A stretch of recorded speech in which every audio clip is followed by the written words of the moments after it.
Hey everybody, welcome back to your weekly check-in. I would have uploaded a video yesterday, but like so much of Pueblo, we had no internet here. And so I figured, why bother shooting a video that I'm not even going to be able to use right away? And so we're getting this out to you today instead.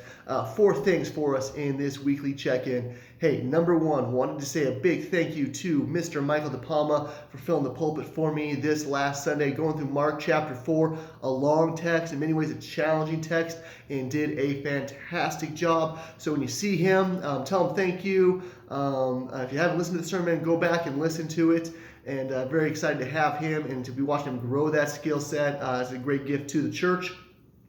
Number 2, want to remind you that on October 31st, which yes is Halloween, we are having our Serve Your City Sunday.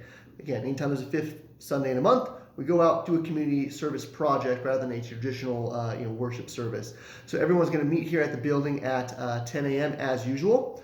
And then we'll split into 2 groups. Those who choose to will stay and pray for our city, which is a great way to be serving it. And so if you're not up for the physical labor or anything like that, that's a great option. Then the rest of us are going to go down to Christ Life Ministries. You can Google it if you don't have the address, but I'll have some directions for you there. They do a lot of things, but primarily they help people who have been incarcerated sort of find a place back on their feet and transition back. And so they have a pretty good amount of property, and so there's actually a lot of small projects that we can be doing. Sounds like the bulk of the work there will be doing some preparations for painting. So we'll be scraping off some stuff, we'll be putting the tape up, getting all that ready.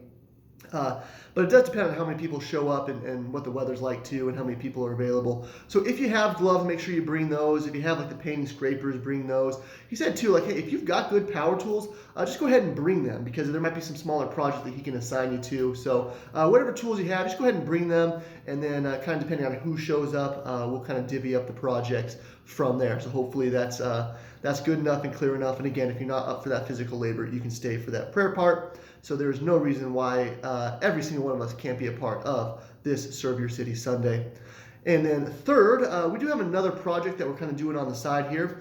We have served a nonprofit called Pueblo House a good number of times.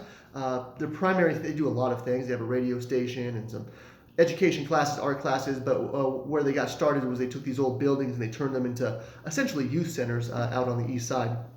And so we've done a number of projects for them. One thing they're really struggling with is find someone who could actually do a painting job for them, which I think we all know, anything that involves any sort of contractor, construction, anything like that, is just really backed up. And so they've had a hard time getting a job done for them, painting a part of one of their buildings. And so they reached out to us, asked us to help, and we said yes, we would be happy to step up and see what we can do for them. So we are going to meet at Pueblo House. Again, you can Google that address if you would like. Saturday at 9. We're planning on being there about till 1 o'clock. Depending on how long everything takes. Lunch will be provided. We would love a few extra hands just to come and help us out with that. So if you're willing to be a part of that project, shoot me a text, give me a call, let me know, and we would love to have you be a part of that. And then fourth, maybe most importantly, Matthew's joke of the week. The other day I was walking down the street and I saw someone had an incredible sale on coffins. And I thought to myself, man, that's the last thing I need. Anyway, that's enough for me, guys. Hey, thanks for watching, and we will catch you guys next time.